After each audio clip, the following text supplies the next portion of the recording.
hadirkan satu tim keamanan saja, insya Allah suasananya tidak akan sampai ada yang dikhawatirkan. Karena kita datang ke sini dalam rangka untuk mencari ketenangan, kedamaian, tambahan iman, bukan dalam rangka untuk mencari permusuhan. Karena itu jamaah dimulakan Allah Subhanahu wa taala, di antara tempat yang bisa kita gunakan untuk mendulang rahmat Allah adalah majelis ilmu. Yang disebut oleh Nabi sallallahu alaihi wasallam, di majelis ilmu itu ghasyiyat alaihimur rahmah. Mereka diliputi oleh rahmat. Rahmat Allah datang di sini dan bisa jadi Anda membawa pulang sebagian. Maka pada saat kita bawa pulang rahmat itu akan ada tambahan akhlak yang mulia. Makanya banyak sekali testimoni yang positif yang disampaikan oleh pasangan hidup ketika mereka melihat perubahan pada pasangannya, baik suami maupun istri. Terima kasih Pak Ustadz, karena kajian Ustadz, istri saya ketika pulang sudah berubah. Katanya mau niru Khadijah, tapi cuma 3 hari Pak Ustadz. Habis itu balik lagi kayak Juminten.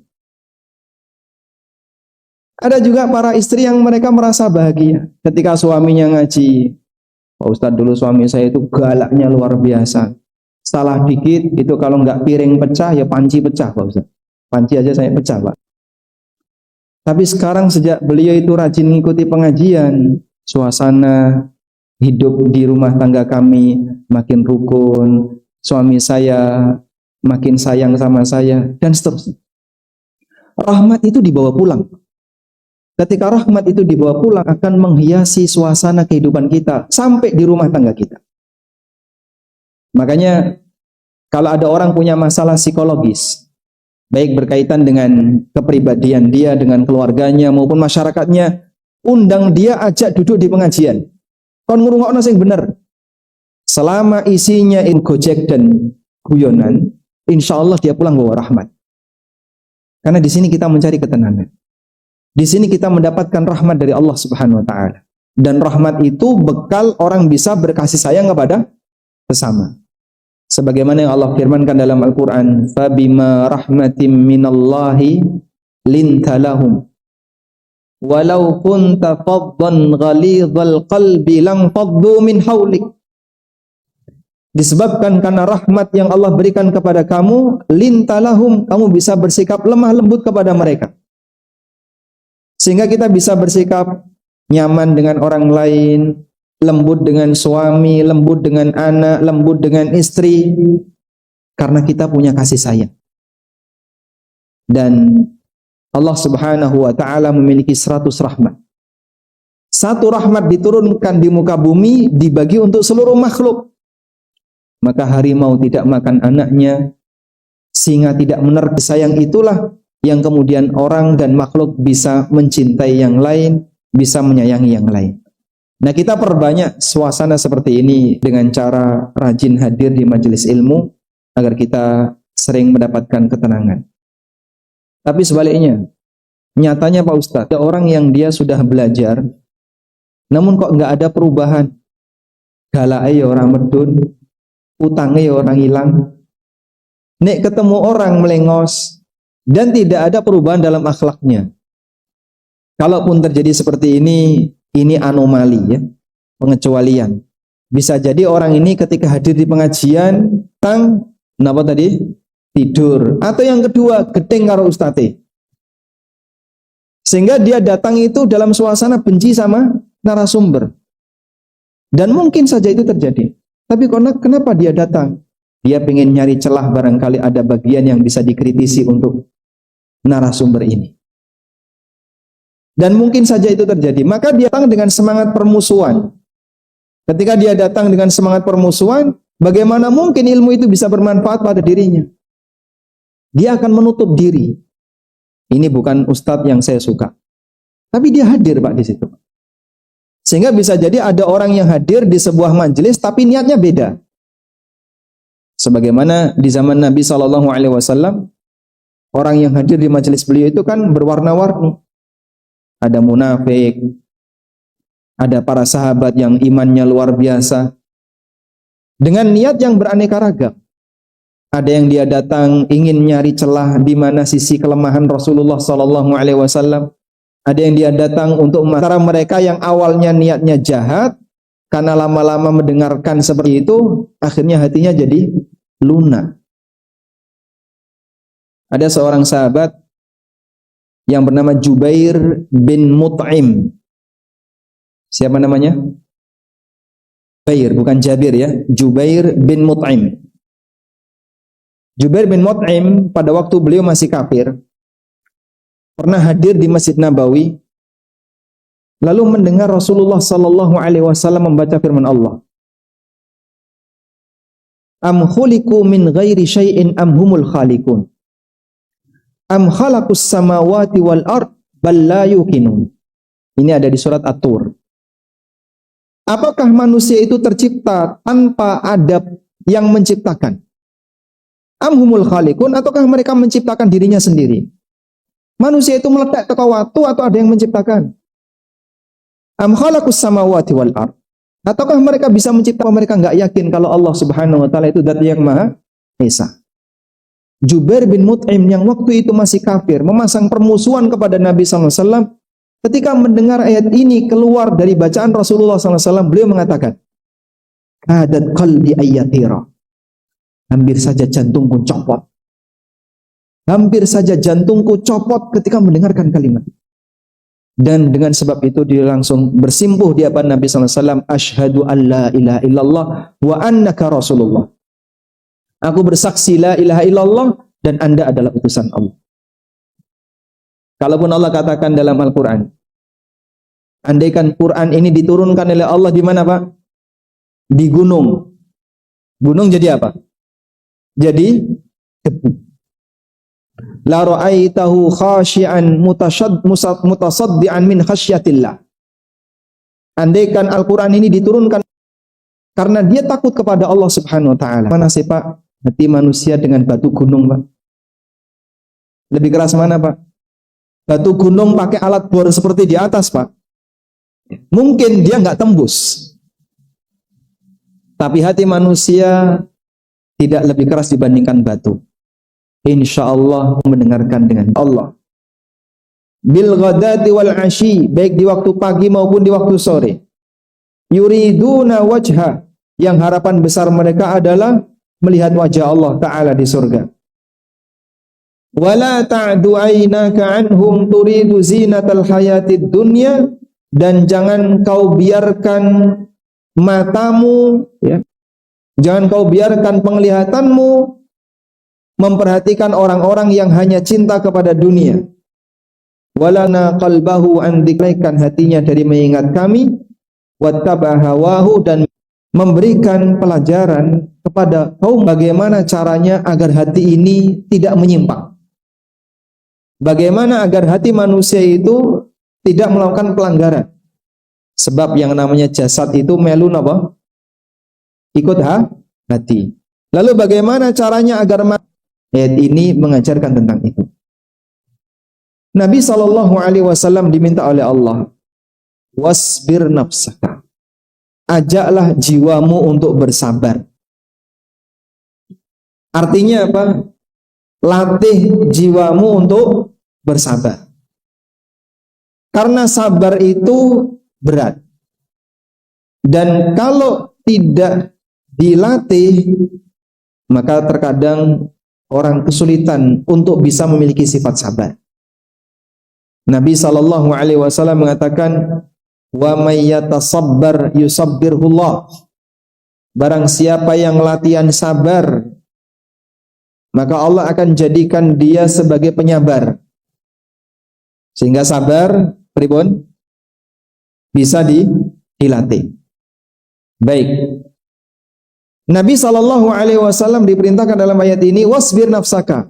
Latihlah jiwamu untuk bersabar. Dengan cara apa?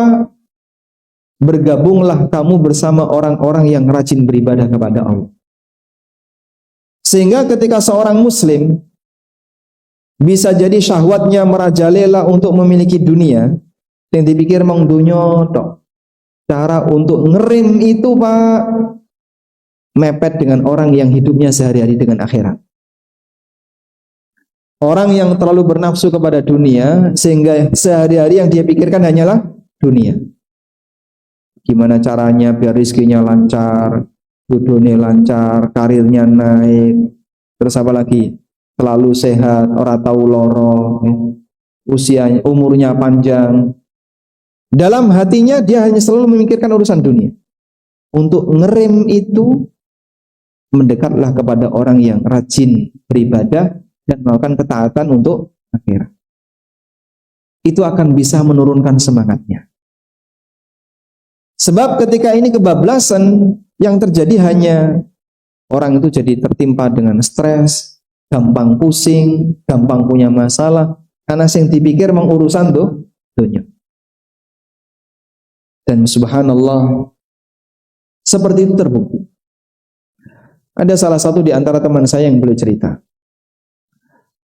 Beliau itu kalau ngobrol dengan orang yang pembahasannya isinya mengurusan dunia saja, ngitung duit, ngitung peluang bisnis dan seterusnya, beliau itu merasa sedih. Aku nek kumpul karo wong kaya ngene iki stres. Tapi ketika ketemu dengan mereka yang menghafalkan Quran, yang berada di masjid, rasa hatinya itu kok ayem ya di sini. Di mana Anda bisa mendapatkan kebahagiaan? Belum tentu dengan harta yang berada di hadapan. Tapi dengan ketenangan itulah orang bisa mendapatkan kebahagiaan. Maka kalau nafsu manusia terhadap dunia terlalu tinggi, caranya gimana? Turunkan dengan cara bergabunglah bersama orang-orang yang dekat dengan akhirat. Insyaallah. Baik. Dan jangan melampiaskan pandanganmu terlalu melihat banyak kepada orang yang punya dunia. Artinya, jangan hasad kepada orang yang memiliki dunia. Karena kalau kemudian terlalu mikir, iku wis duwe kaya ngene, iku wis duwe kaya ngene, sing kae wis iso tuku omah aku durung, sing kae wis iso tuku mobil aku durung. Kalau terlalu sering seperti itu, maka kita justru membebani batin. Karena menargetkan sesuatu yang bisa jadi kita tidak mampu menjangkaunya. Jadi Bapak, orang kalau selalu dikejar dengan target, suasananya gimana Pak? Kemerungsungan. Pengen gendang entok gitu kan? Pengen segera dapat, kemerungsungan. Dan itu membuat capek hatinya. Itu bisa membuat lelah batinnya. Terlalu perhitungan dengan harta, ya. Mobil baret saite dipikir sampai rasa turu. Ada orang sakit gara-gara harta. Kenapa? Dunyone ilang, loro sampai wonge mati, Pak. Nyun sewu, Pak. Yang benar itu yang mana, Pak?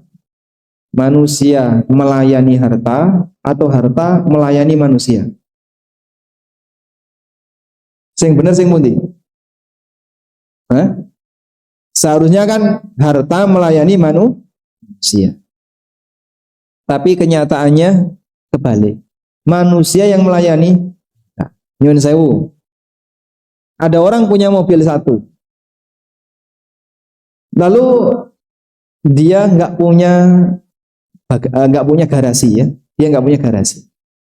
Apa yang akan dia lakukan, Pak? Bisa jadi dia jebol kamar untuk dibuat garasi. Yang biasanya dipakai tidur dia, sekarang dipakai tidur mobil. Udah, ini fisik saja udah kelihatan. Udah? Karena garasinya pendek, monyongnya di jalan. Monyongnya di jalan. Dia ketar-ketir, iki kok nek ditabrak wong piye, ditabrak wong. Itu ditinggal tidur, gak nyaman, Pak. Kok nek ditabrak wong piye, ora iso ditutup kok ya. Karena monyongnya ada di jalan. Dipasangilah penanda kalau di sini ada mobil. Belum puas dengan itu, kok nek ana wong lewat terus baret mobilku piye. Kepikiran, mobilnya ditutupi selimut ya. Ditutupi sarung mobil. Sekarang jadinya siapa yang melayani? Mobil ini jarang keluar rumah, jarang dipakai, tapi tiap hari dimandikan. Nek baret saithik diteloki kok baret saithik ya.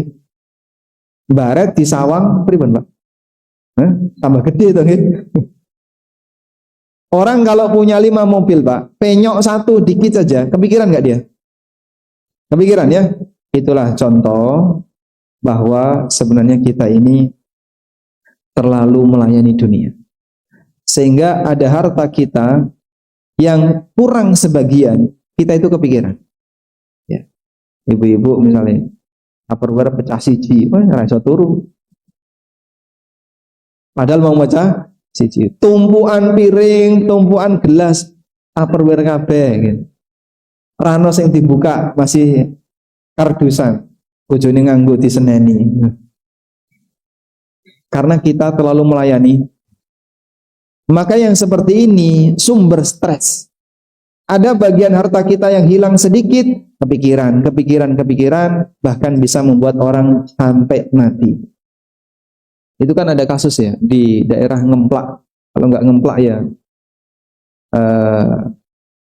Kidul Ngemplak niku pundi? Kalasan ya. Kalau nggak Ngemplak ya Kalasan. Itu beliau punya pom bensin kalau tidak salah. Kalau nggak punya pom bensin, pokoknya punya perusahaan. Gara-gara ada masalah dengan perusahaan itu, sampai kepikiran, terus loro, tambah parah, mati.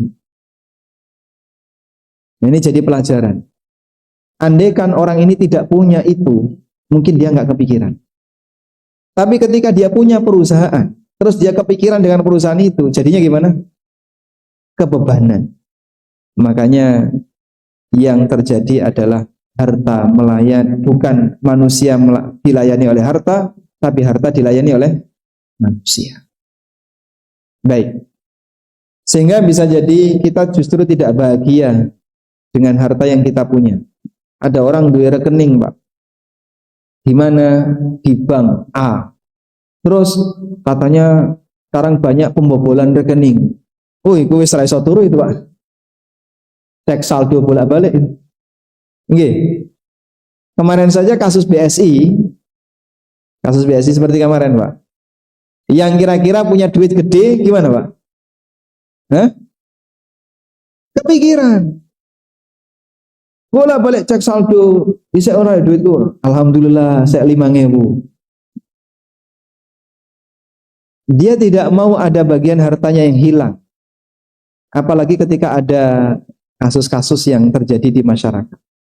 Nah, maka Allah Subhanahu wa taala mengajarkan wala ta'du 'ainaka 'anhum turidu zinatal hayatid dunya. Jangan kau terlalu memandang orang yang mereka sibuk memikirkan dunia, karena jadinya ketularan. Nek sudah ketularan seperti ini membuat orang jadi gampang stres, zaman kebebanan, sebab syahwat dunia ini tidak ada ujungnya. Obatnya mendekatlah kepada Allah. Makanya kata Imam Hasan Al-Basri, boleh dicatat ini, Pak. Imam Hasan Al-Basri rahimahullah mengatakan, Idza ra'aita ar-rajula. Sampun? Pripun unine? Idza ra'aita ar-rajula yunafisuka fid dunya. Kalau kamu melihat ada orang yang lebih unggul dibandingkan dirimu dalam urusan dunia, pun cekap, ada yang ketinggalan? Ya. Coba bapak-bapak diulangi. Kalau kamu melihat ada orang yang lebih unggul dibandingkan dirimu dalam urusan dunia, panafishu fil akhirah. Panafishu fil akhirah. Idza ra'aita ar-rajula yunafisuka fid dunya, panafishu fil akhirah. nek awakmu nyawang tanggamu luwih dhuwur donyane, saingi dia dengan urusan akhirat. Kalau kamu melihat ada orang yang lebih unggul dibandingkan dirimu dalam urusan dunia, saingi dia, kalahkan dia dalam urusan akhirat. Pak, kalau Pak, delokan Pak, mobil anyar ya Pak. Sing di iku lho Pak, wetane sampean Pak. Oh, mobil anyar. Berarti engko bengi tahajudnya ditambah. Nah. Nyawang tanggane mobil anyar, tahajudnya ditambah. Muga-muga tahajudku ora kalah timbangane tanggaku. Lihat tetangganya memasukkan kulkas baru itu Pak, kulkasnya anyar Pak. Itu dodolan. Dan dia untuk ngelerem semangat seperti itu agar tidak iri dengan harta yang dimiliki oleh orang lain, kesuksesan yang dimiliki oleh orang lain, dia batin, insya Allah puasaku tidak kalah dengan dia. Sehingga kalau dia hidup di lingkungan tetangga yang kabeh sugih, poso Daud. Singgene mobilnya anyar, singgene kulkasnya anyar, kene motornya anyar, sisuk poso Daud. Insya Allah orang kalah timbangane liyane. Masya Allah. Ini solusi yang diberikan oleh Hasan Al-Basri. Jadi maksud beliau, kalau ada orang yang lebih unggul dibandingkan kita dalam urusan dunia, biar kita tidak terlalu iri dan bernafsu untuk mendapatkannya, direm dengan cara apa Pak? Tanamkan orientasi surga dan akhir. Dengan cara itu, maka engkau akan bisa menjadi orang yang lebih tenang. Ya, inilah kehidupan dunia, besok akan ada kehidupan yang kedua. Semoga saya tidak kalah bahagia ketika datang di akhirat dibandingkan tetangga saya. Dan itulah yang dialami oleh Rasulullah SAW. Bapak Ibu yang kami hormati, Nabi SAW itu pernah melakukan ilak. Ilak ini apa Pak? Ilak, mengilak. Pernah dengar Pak? Apa ini? Titik-titik. Ini saya ilak warna merah kan? Hah? Apa itu ilak? Bersumpah untuk tidak mendekati istri. Itu namanya ilak.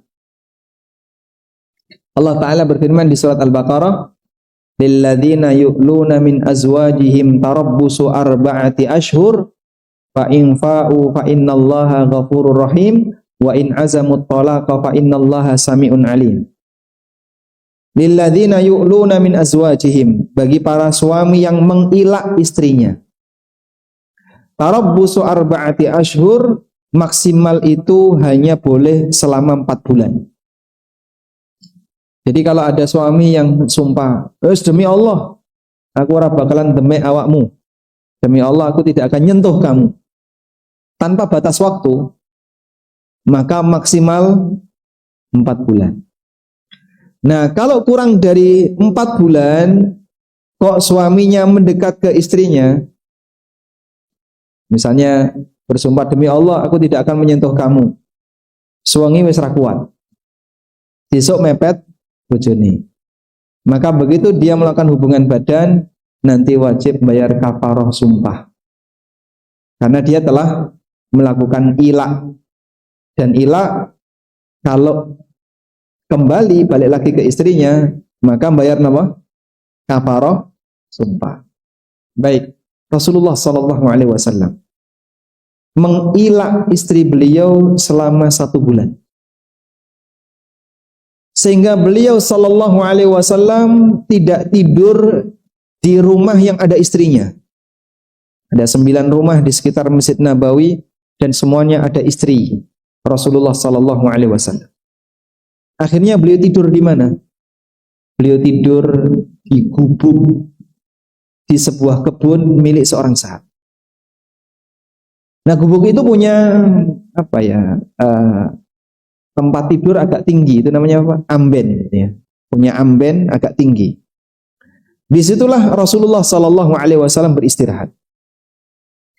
Dan di belakang gubuk ada seperti dapur, dan Nabi SAW ketika nyimpen makanan di situ.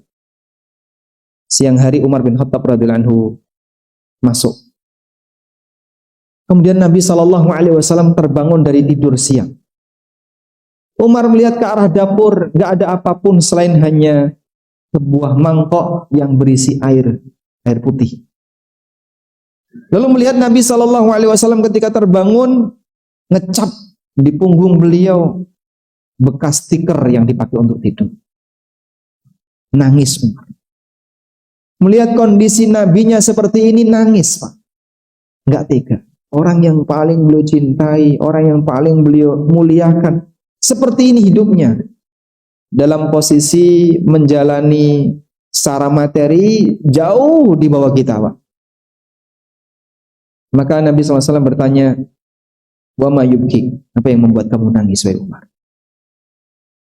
Ya Rasulullah, di sana ada Raja Romawi, ada Raja Persia, yang mereka hidup bergelimang dengan harta, mereka bisa tidur di atas ranjang yang empuk, tapi Anda seperti Subhanallah. Nabi SAW ketika mendengar seperti itu dari Umar bin Khattab, apa yang beliau katakan? Besok kita akan rebut kerajaan mereka. Besok kita akan kalahkan kerajaan mereka. Ternyata beliau tidak bersabda demikian. Tapi apa yang beliau sampaikan? Ya Ibn al-Khattab, ama tarda in kana lahumud dunya walanal akhirah. Wahai Ibn al-Khattab, apakah kamu tidak merasa bahagia kalau mereka hanya punya dunia sementara kita punya akhirat? Subhanallah. Sehingga yang seperti itu tidak membuat beliau gampang, sebentar lagi kita akan taklukkan kerajaan mereka, kita akan rebut kerajaan mereka. Beliau tidak menyampaikan seperti itu. Dalam posisi beliau menjadi kepala negara. Karena ketika itu wilayah di sekitar Timur Tengah itu ada 3 penguasa. Persia dikuasai oleh Kisra, kemudian Romawi dikuasai oleh Kaisar, dan yang ketiga adalah kaum muslimin, pemimpinnya Rasulullah SAW. Dan berkali-kali daerah-daerah mereka dikuasai oleh kaum muslimin secara bertahap, seperti peristiwa perang Tabuk, demikian pula peristiwa-peristiwa perang sebelumnya, perang Mu'tah juga demikian. Maka kaum muslimin kuat ketika itu. Namun Nabi SAW tidak mengatakan besok akan kita taklukkan daerah. Tapi apa yang boleh sampaikan? Ama tarda in kana lahumud dunya walanal akhirah. Tidakkah kamu ridho kalau mereka hanya punya dunia sementara kita punya akhirat? Masya Allah. Jawaban yang sangat menenangkan jamaah. Coba kita buat yang seperti ini Pak, standarnya Pak. Sehingga kalau misalnya bojone njaluk apa Pak, kapan toh Pak ganti mobil Pak? Mobil kok panas jopo jero Pak. Panas jopo jero niku napa? Pajero. Panas jopo jero. Mobil kok panas jopo jero toh Pak? Mobil kok kodanan, sepeda motor ya. Kendaraan kok kodanan toh Pak? Kapan toh Pak iso duwe kendaraan ora kodanan, ora panasan Pak? Wahai istriku, ama tardaina in kana lahumud dunya walanal akhirah. Apakah kamu tidak merasa bahagia kalau mereka hanya punya dunia sementara kita punya akhirat? Sanggup mboten Pak jawaban kayak gitu Pak? Hah? Angel. Oh, duwe wong lanang kok kaya ngene. Rasa dirawati wae. Masya Allah. Baik. Jadi membangun ketenangan batin biar tidak terlalu bernafsu. Karena kalau seperti ini dilayani rano pucuke, tidak ada ujungnya. Sehingga membuat hati itu selalu merasa kepingin terus, akhirnya kebebanan dengan keinginan itulah. Itulah yang membuat orang jadi stres. Itu yang membuat orang jadi nggak nyaman dalam menjalani hidup. Makanya orientasi akhirat itu sangat berharga. Karena itu Nabi SAW menyebutkan, kalau kita sudah sadar dengan yang seperti ini, Maka orang yang cerdas yang sejatinya adalah mereka yang tidak nyari masalah dengan membebani dirinya, tapi dia akan berusaha bagaimana meringankan beban pikirannya, sehingga dia lebih banyak fokus akhirat. Dia lebih banyak fokus untuk mendapatkan surga. Dalam hadis dari Abu Ya'la Haddad bin Aus radhiyallahu anhu, Nabi sallallahu alaihi wasallam bersabda, "Al-kayyisu man dana nafsahu wa alima lima ba'dal mauti." Al-kayyisu man dana nafsahu wa alima ma ba'dal mauti. Sing jenenge wong cerdas, jenenge wong pinter adalah orang yang dia menghisap dirinya, memperhitungkan hidupnya. Dana maknanya adalah hasaba, ngitung-ngitung bati, itu namanya dana. Wong nek dagang yang selalu dia hitung apa?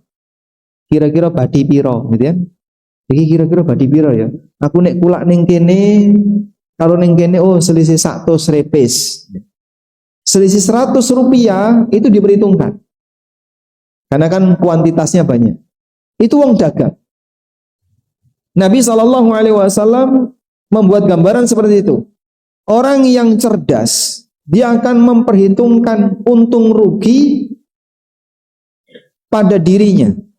Nek aku ngelakoni ngene, kira-kira engko entuk apa? Nek aku ngelakoni ngene, kira-kira nanti konsekuensinya apa? Kalau saya melakukan seperti ini, apa akibatnya? Kalau saya melakukan seperti ini, apa dampaknya? Kepikiran itu orang yang cerdas. Sehingga orang yang cerdas itu akan selalu memperhitungkan setiap aktivitas yang dia lakukan. Wong nek duwe kaya ngene tidak akan gerusa-gerusu. Ora waton. Tapi dia selalu berusaha untuk nyari jalan selamat. Wa almila lima ba'dal maut, dan dia akan semangat untuk golek sangu bar mati. Semangat golek sangu setelah mati. Dengan cara di mana ada peluang amal dia kerjakan. Di mana ada peluang kebaikan dia lakukan. Wa amila ma ba'dal maut. Wal ajizu man atba'a nafsahu hawaha. Sedangkan orang yang EQ-nya rendah adalah, ini kalimatnya lebih sopan insyaallah ya. Sedangkan orang yang EQ-nya rendah, kalau saya ganti dengan bahasa yang lain kan, sedangkan orang yang goblok kan gak pantas nih Pak. Maka pakai bahasa jenengan nyatetnya bebas ya. Sedangkan orang yang lemah, orang yang EQ-nya rendah, man ittaba'a nafsahu hawa, orang yang nafsunya itu diajak untuk selalu mengikuti hawanya. Apa yang diinginkan dituruti, pengen rene dituruti, pengen maksiat dituruti. Wa tamanna 'ala Allah, lalu dia punya harapan besar di sisi Allah. Tenang saja, insya Allah sesuk mlebu swarga. Kamu itu masih muda. Kamu masih muda, sek nom. Tane sek nom. Mbok uripe iki gawe kepenak, puas-puasin saja. Mumpung sek nom. Enggak sadar ya, kalau sebenarnya kematian itu tidak mengenal usia. Tidak ada kuburan manapun yang bertuliskan hanya untuk usia 60 ke atas. Ada Pak? Sehingga yang namanya kuburan semua usia bisa masuk enggak? Bisa, bayi bisa masuk. Enggak ada kuburan kok ceritane 60 plus. Itu enggak ada. Oleh karena itu orang yang cerdas dia selalu menganggap apa yang sekarang dia jalani itulah sisa usianya. Apa yang saat ini dia jalani itulah sisa usianya. Dan dia akan selalu memikirkan, bar mati aku engko dadi apa? Setelah saya mati nanti saya dapat apa? Setelah saya mati nanti saya bagaimana? Itu yang selalu ada dalam pikiran. Maka ketika dia punya orientasi surga, dia selalu mencari celah. Amal ini bisa nggak mengantarkan ke surga? Apakah amal ini bisa membawa saya ke surga? Dan seterusnya. Jangan sebaliknya. Ada orang yang menjadikan amal ibadah tujuannya untuk golek dunyo. Iki malah kualik. Nyambut gawe golek dunyo, ngibadah golek dunyo. Lah terus akhiratnya diparingi pinten nih. Orang kerja nyari dunia, ibadah dia nyari dunia. Terus akhiratnya dikasih berapa? Kabeh golek dunyo. Dan niat itu diperhitungkan. Maka kita tidak boleh beranggapan gini.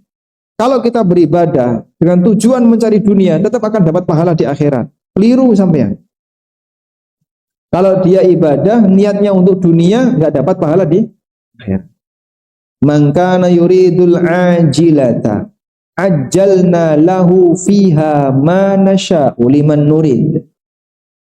Barang siapa yang menghendaki balasan yang disegerakan, al-ajilah, yaitu dunia, ajjalna lahu fiha, maka kami segerakan balasan itu di dunia.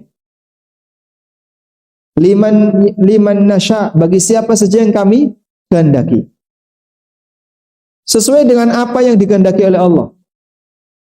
Ana sing nyuwun sewu nggih, poso biar lulus CPNS. Wonten mboten? Wonten? Ada yang rajin tahajud biar nanti lulus UN dengan nilai yang baik. Ada yang rajin ibadah, rajin sedekah biar nanti rizkinya tambah. Itu banyak. Bahkan nyuwun sewu, sampai kadang wong tua niku poso kanggo anake. Ibu-ibu kok rajin poso pripun? Nggih Mas, niki kula masani anak kula. Lah pripun to? Anak kula niki kan nembe tes CPNS. Tak ewangi karo poso, sampai mbokne itu poso Daud agar anaknya lulus tes CPNS. Sehingga ketika dia ibadah, harapan dia itu satu, agar dapat dunia. Yang seperti ini bisa jadi dia nggak dapat pahala.